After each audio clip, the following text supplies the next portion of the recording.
नमस्कार दोस्तों, स्वागत है आपका हमारे YouTube चैनल लैब वाला में।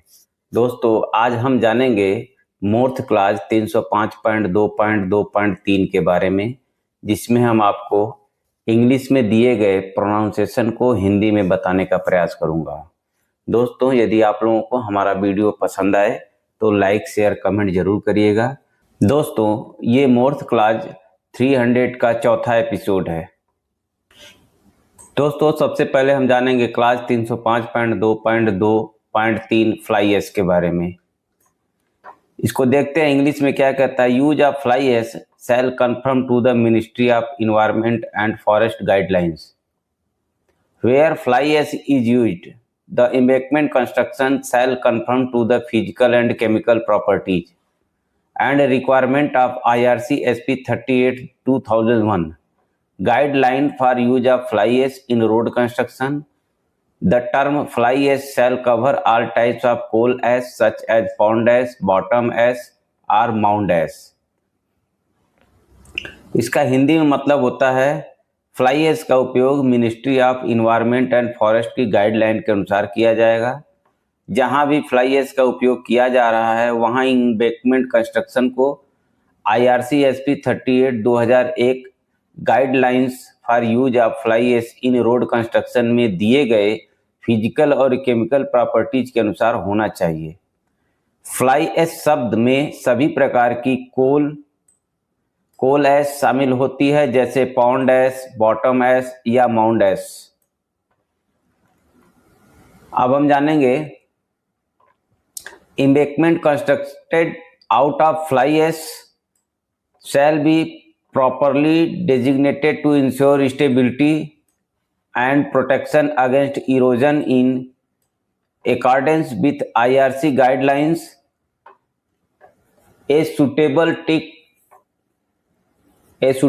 thick cover may preferably be provided at intervening.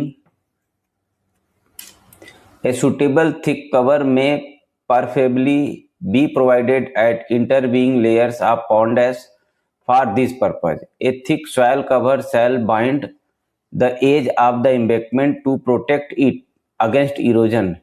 Minimum thickness of such soil cover shall be 500 mm. Clause 305.2.2.3 fly ash से बनी एम्बैंकमेंट को इस प्रकार डिजाइन किया जाएगा कि उसकी स्टेबिलिटी और इरोजन प्रोटेक्शन सुनिश्चित हो सके, जैसा कि IRC गाइडलाइंस में बताया गया है। इसके लिए बीच बीच में पाउंड एश लेयर्स या थिक कवर मोटी परत देना बेहतर रहेगा। एम्बैंकमेंट के किनारों पर भी थिक सॉइल कवर दी जाएगी ताकि उससे इरोजन से बचाया जा सके। ऐसी सॉइल कवर की मिनिमम थिकनेस 500 mm होगी। अब हम जानेंगे क्लास 305.2.2.4 कॉम्पैक्शन रिक्वायरमेंट के बारे में। क्या कहता है। The contractor shall obtain representative sample from each of the identified borrow area and have these tested at the site laboratory following a testing programme approved by the engineer. It shall be ensured that the subgrade material when compacted to the density requirement as in table 302 shall yield the specified design CBR value of the subgrade। मतलब contractor को प्रत्येक चिन्हित बोरो area से representative sample लेने होंगे और उन्हें site laboratory में इंजीनियर द्वारा अनुमोदित टेस्टिंग प्रोग्राम के अनुसार टेस्ट करवाना होगा।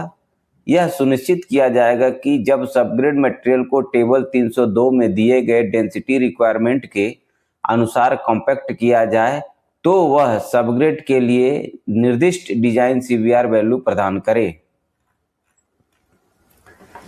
अब हम जानेंगे टेबल 302 के बारे में। क्या कहता है कि serial number, type of work material. Number 1, subgrade and earthen shoulder not less than 97% इसकी डेंसिटी आनी चाहिए। एम्बैंकमेंट के लिए not less than 95%। Expensive clay subgrade and 500 mm just portion below subgrade not allowed. मतलब एक्सपेंसिव क्ले के लिए बोलता है कि नॉट अलाउड है, वो कहाँ तक, सबग्रेड और सबग्रेड के जस्ट नीचे तक नॉट अलाउड है।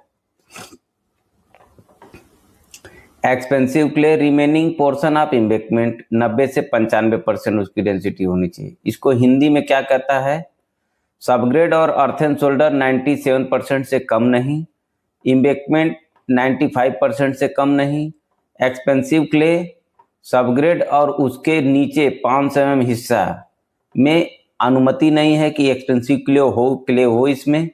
एक्सपेंसिव क्ले इम्बेकमेंट का बाकी हिस्सा 90 से 95% तक एक्सपेंसिव क्ले हो सकता है। अब अगला सेंटेंस क्या कहता है, the contractor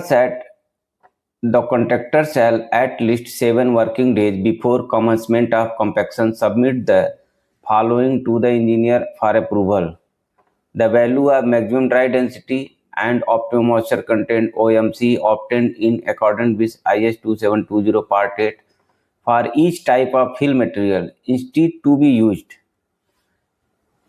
a graph of dry density plotted against moisture content from which MDD and OMC value were determined.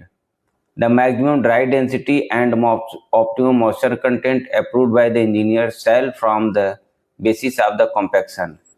मतलब कॉम्पैक्शन शुरू करने से कम 7 कार्य दिवस पहले कॉन्ट्रैक्टर को निम्नलिखित विवरण इंजीनियर को अनुमोदन के लिए देना होगा। हर प्रकार की फिल मटेरियल के लिए मैक्सिमम ड्राई डेंसिटी और ऑप्टिमम मॉइस्चर कंटेंट के मान को IS 2720 पार्ट 8 के अनुसार प्राप्त किए गए हों।